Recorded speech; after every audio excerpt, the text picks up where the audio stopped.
Today we will be installing a York Aluminum 3-season enclosure system.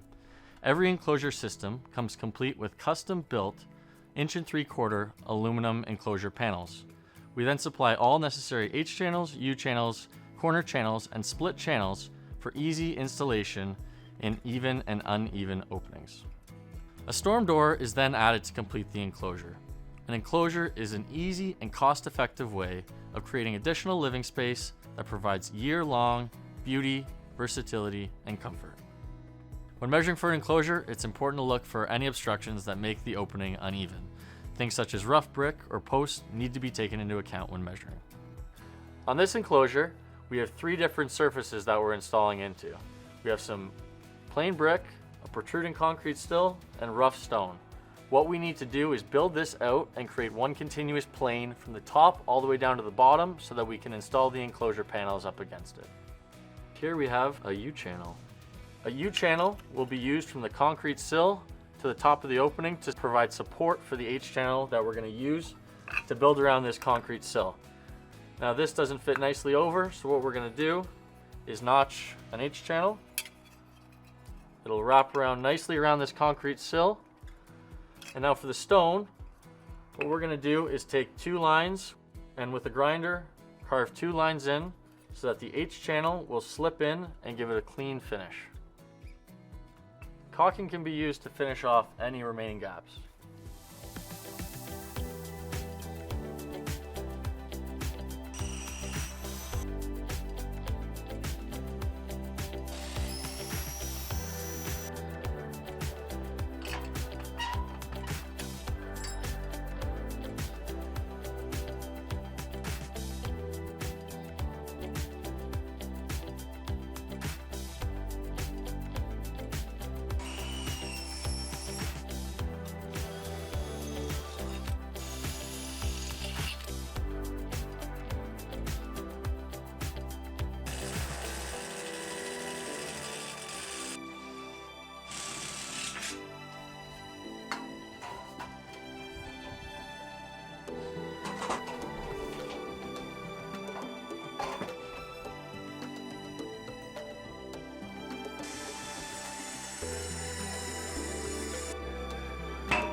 So here we have the base of this post that we're going to have to build around. Again, what we need to do is to create one plane from the top all the way down to the bottom so that the panels can sit flush up against it.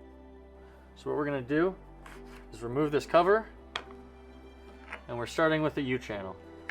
Now this U-channel doesn't sit flush against this steel plate, so what we're going to do is take a U-channel, notch it out, and when installed it will sit nice and flush over the base and create the flat plane for the panels to be installed against.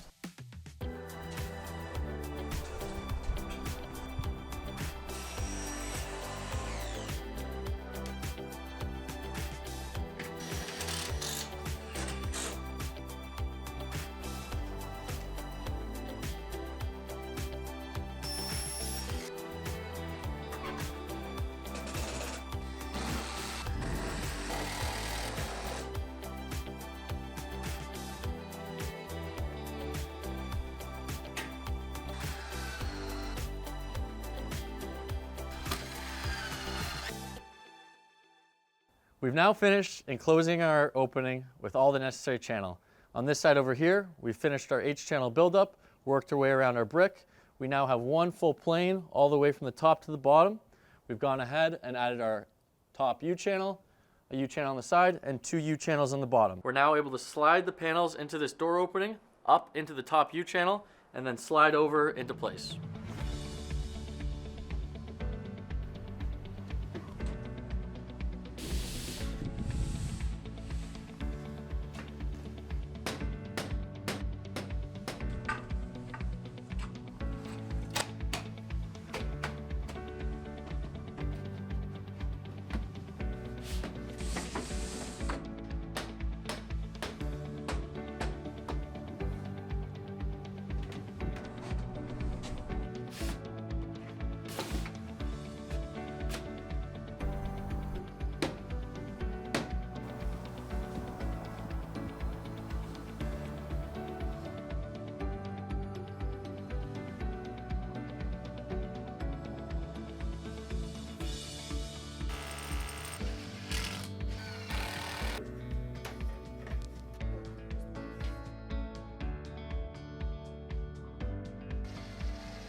We've now finished framing in this opening with all the necessary channels. We're ready to put the panels in.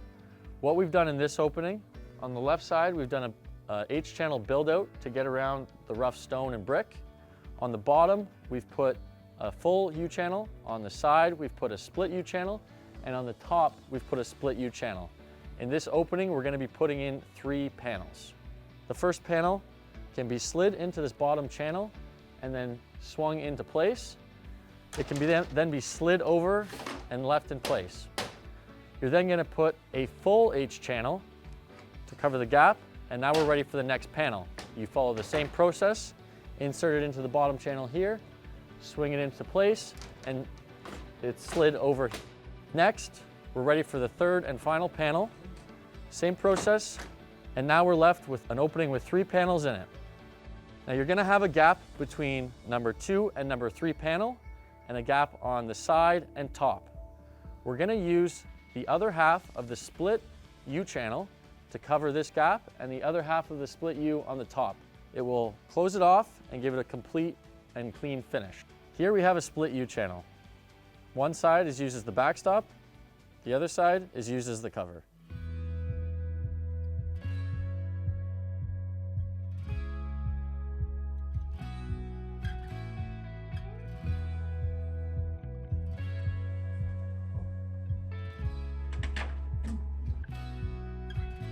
The split H will then close off the opening.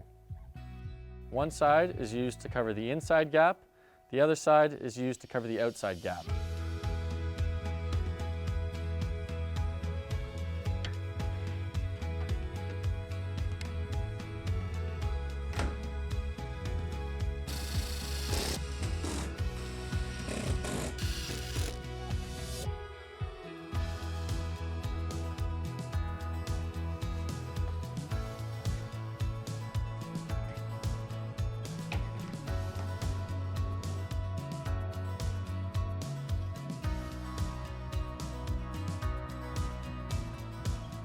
We're almost ready to install the door. Only a couple things left to do. We're going to finish it off with a threshold. We've notched each side of the threshold so it'll fit nicely over the 2 side panels. After that's done, we're going to close off the opening with a U-channel here, a U-channel here, and a U-channel at the top, and the opening is ready to go for a door.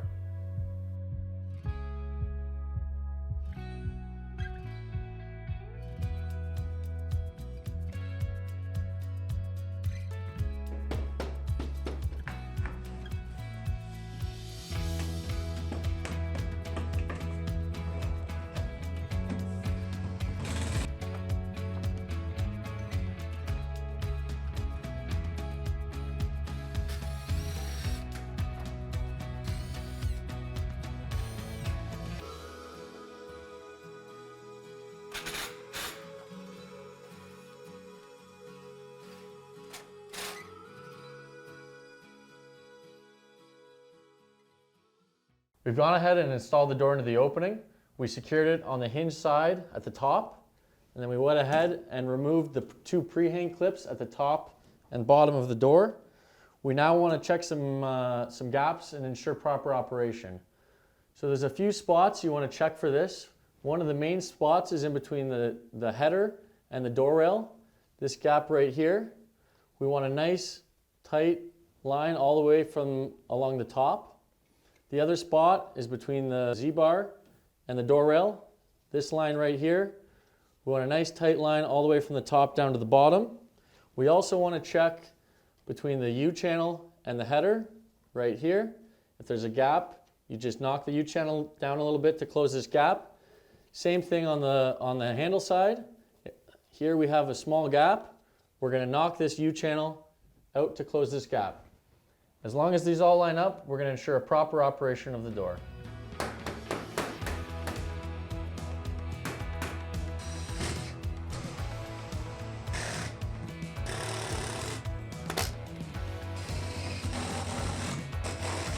We've gone ahead and drilled a 1/4 inch drainage hole in the bottom U-channel. It's important to drill drainage holes in all bottom U-channels in the case that there's any water penetration. We're now going to install a DX pull handle. We're going to start off with the back plate, this part of the handle kit, put it together, and insert it into the pre-drilled holes. Next, you want to line it up with the center of the door rail and put in the bottom set screw.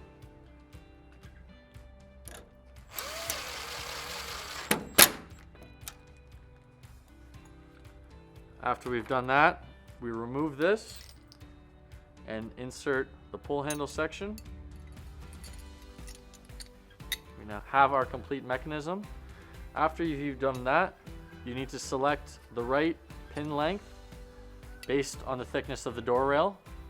After that, put the spring together. This can then be put into the door and the handle can be inserted. So now we're ready to put the inside handle on. You set it into place and it's ready to be screwed together. Take the correct size screw, feed it through. When screwing handles together, I always recommend using a screwdriver. Using a screw gun, you risk over torquing it and damaging the handle set.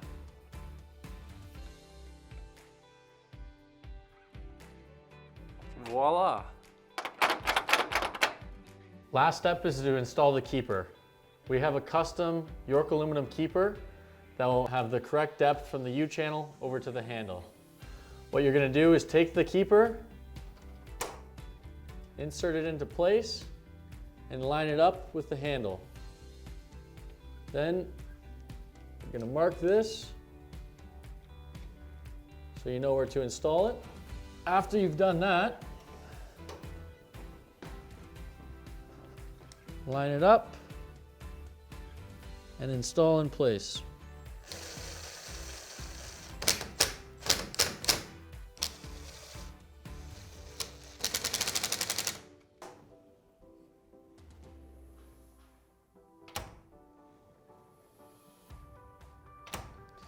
Now you want the inside handle and the keeper to be close together to avoid any movement. If there is a space, what you do is you loosen these two screws, move this keeper out slightly, and bring it closer to the inside handle so there's no movement. When installing the pump on an enclosure, you're going to start with the custom York aluminum enclosure bracket. We're going to go ahead and install it onto the U-channel.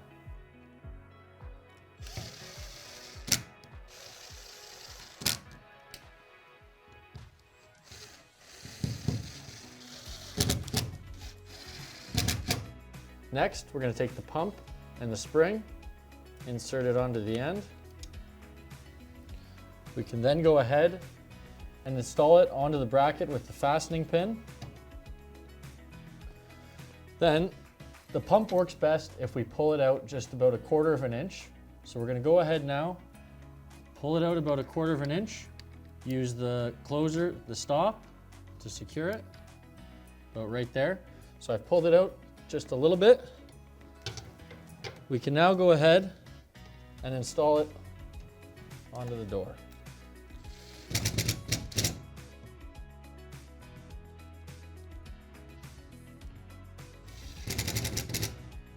Two screws onto the cross mullion and you're done. So some things to watch for when installing the pump. The reason we pull it out 1/4 of an inch is to allow that hydraulic pump to do its job better. By pulling it out a little bit, when it pulls into the very end, it'll pull it in and close properly with the handle. Another thing to look out for when installing the pump is to make sure that it's level from the bracket over to where it's secured on the cross mullion.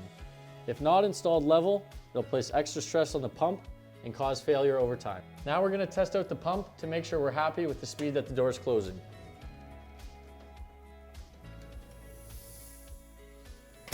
So it's closing a little quick, so what we're going to do is tighten the set screw about a 1/2 turn and then retest it.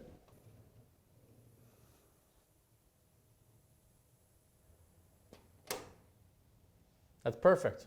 Now we're much happier with how that's closing. Here's how we install the storm chain on the storm door. First, we're going to start by measuring 16 inches from the edge to the middle of the door rail. This is where the center of the chain is going to sit. We're going to go ahead and install our clip now.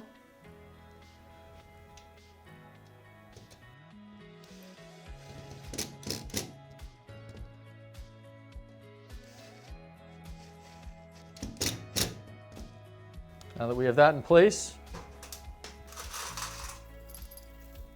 you're going to take the chain, take the end of it,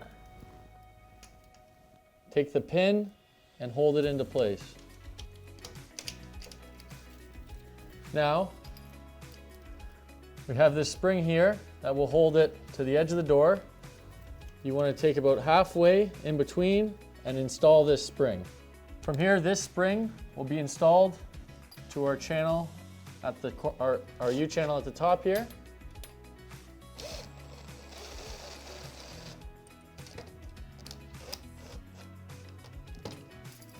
Next, we're going to pull this chain so it's tight. You can see here we don't want any slack. We'll pull it so there's tension on both sides and it sits nice and flat. Then you can go ahead and screw it into the header.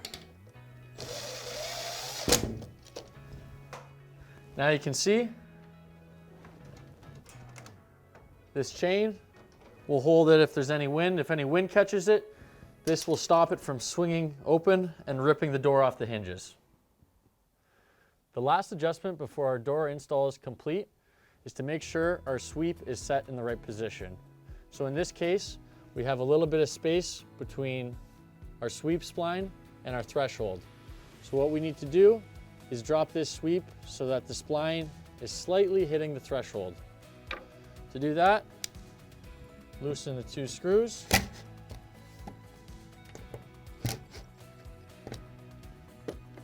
And tap it down into place.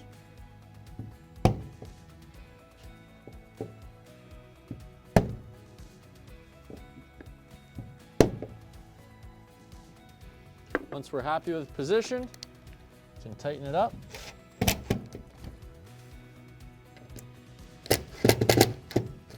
It's important you don't set the sweep spline too low, otherwise over time it will rip.